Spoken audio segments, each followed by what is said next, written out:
Let's get straight into step one for building the best Google business profile, and that is check your profile status. This is vital because if you log into your Google business profile dashboard, you might get a nasty surprise. Recently, Google has been unexpectedly forcing a lot of business owners to re-verify their profile using a new video verification process.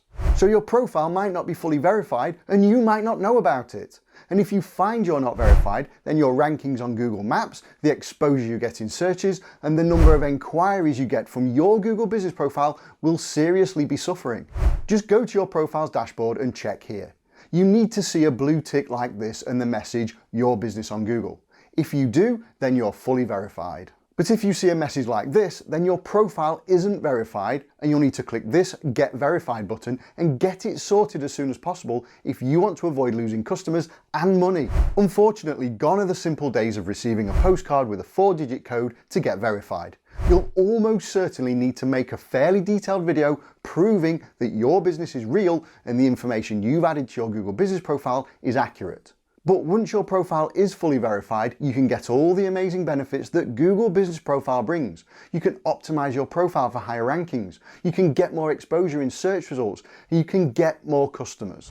So let's move on to step 2, choosing the best business categories. If you click on this Edit Profile icon, you can manage a whole load of different settings to do with your profile. One of these is your business categories, which you'll find here. You can add up to 10 categories, 1 primary and 9 additional categories. Your primary category is the one that shows at the top of your list, and your additional categories show below your primary category. Your primary category holds by far the most weight in terms of where and when your business shows in search results, so it's important that you get this right. To edit your categories, just click the pencil icon and start searching for the things that your business does, and you'll see all of the different categories that you can choose from in this list. You have to choose from Google's predefined list, and there are more than 4,000 business categories to choose from, so it's vital that you don't just go for the first thing that you see that's relevant to your business. Let's use an accountant business as an example. If I start typing accountant, you'll see that several categories are available, including accountant, accounting firm, and chartered accountant. So there's 3 that you could choose, but you can search for other terms relating to your business. For the accountant example, I can search for tax, which is a significant part of accountancy. You can now see that tax advisor, tax preparation and tax preparation service is shown. I can type in financial and you can see that there are more categories that could be used, like financial planner and financial advisor. From just 3 searches, I found all of these categories that I could use, and I'm sure there are loads more accounting terms I could search for to find even more categories. So enter as many keywords relating to your business and your services as you can in here and create a long list of business categories that you could use. Then choose the one that's most relevant to your business as your primary category and set up to 9 others as your additional categories. Now for step 3, you need to add your services. The services you add to your Google business profile show here, and they act as keywords that help you to get more exposure in the search results. You can see that the services are listed in each business category.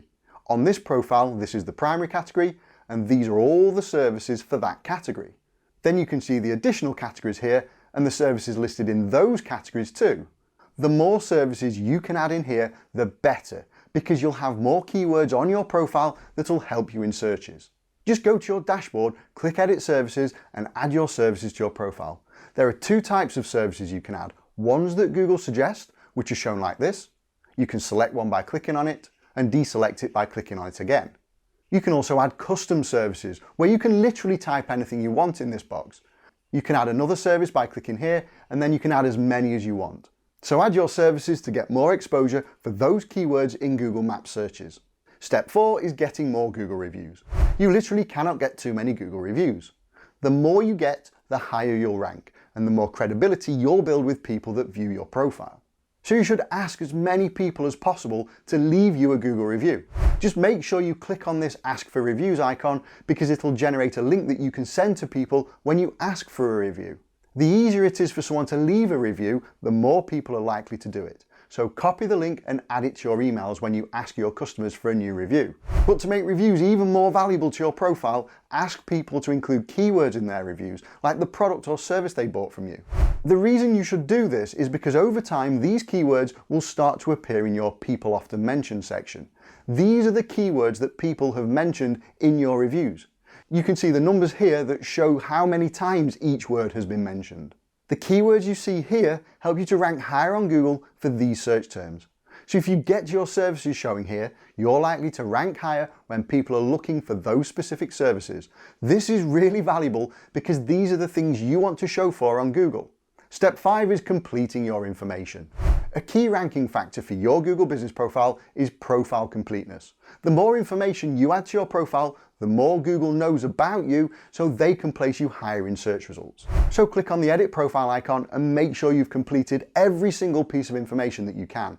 It doesn't matter how insignificant it might seem. It'll help you to rank your profile higher on Google.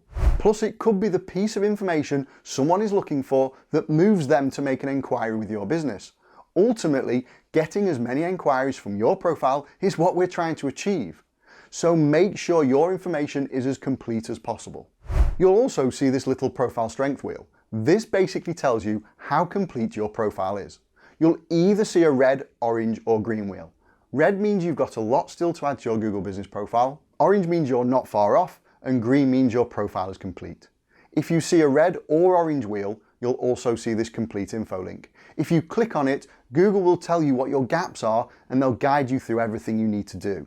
However, Google have started being very sneaky with this feature. Some of our clients are finding that they aren't able to get a green wheel unless they sign up to paid Google services. For example, if you look at this slider, you'll see there's a Create Ad option. This is Google trying to get you to sign up to paid advertising, and you might find that if you don't sign up, you can't get your wheel to go green. Some people are also reporting that Google are trying to get them to sign up to Google Workspace and pay for things like custom email addresses. Again, their wheel won't go green unless they do. If this is the case for your profile, do not worry. Just do everything you can except from signing up to Google's paid services. As long as you've completed all the free features, your profile is in good shape. Your rankings will not suffer if you've completed everything you possibly can without paying for Google services, even if you don't have a green wheel. This is just an indication of completeness and not an actual ranking factor. Step 6 is adding photos and videos to help people better understand your business. This isn't a one-time thing. You should add photos and videos at least once a week. This is to keep your profile fresh and to demonstrate to Google that you're an active business, you're maintaining your profile, and you have regular new content for people to consume. You add photos and videos using the Photos icon. Even though it only says Photos here, you also use this icon to add videos. I strongly recommend you add both because some people like to look at photos and some people like to watch videos. Adding both photos and videos will cover all bases and people will be able to find out more about your business in a way that's most comfortable for them. It is much easier for some businesses to add photos and videos than others. If you do something that's very visual, for example you're a landscape gardener, you're a painter and decorator, or a builder, then you transform things all the time. So it's easy for you to take photos and make short videos showing off your completed projects. But other businesses like accountants, driving instructors and dentists don't do anything that's visual.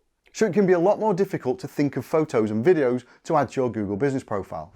My simple advice for this is to just go and look at other profiles.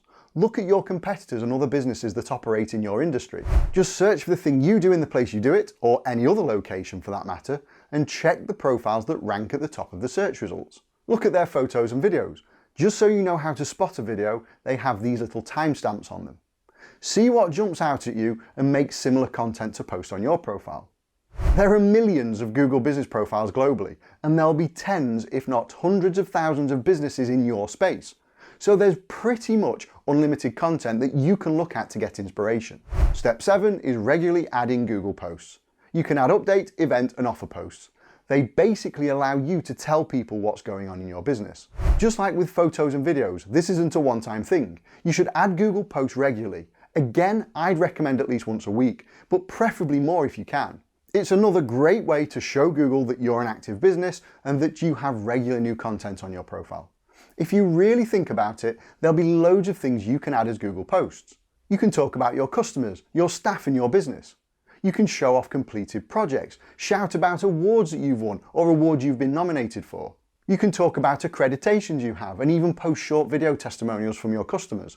You can interview your staff, give money saving offers and tell people about events that you're holding or attending. But if you get stuck, again, just go to Google Maps and check out what other businesses in your industry are posting to get inspiration. Just scroll to their updates section and take a look at their recent posts. What jumps out at you as an interesting post? Don't just copy other people, that's plagiarism. But if you can use it as the basis for a post to add to your profile, then do it. Now, these 7 steps haven't covered every Google Business Profile feature. There's so much more you can do with your profile. But if you follow the 7 steps, then it'll put you in a great position. You can guarantee that most of your competitors won't be doing all of these things, so it'll help you to rank higher, beat your competition, get more customers, and make more money.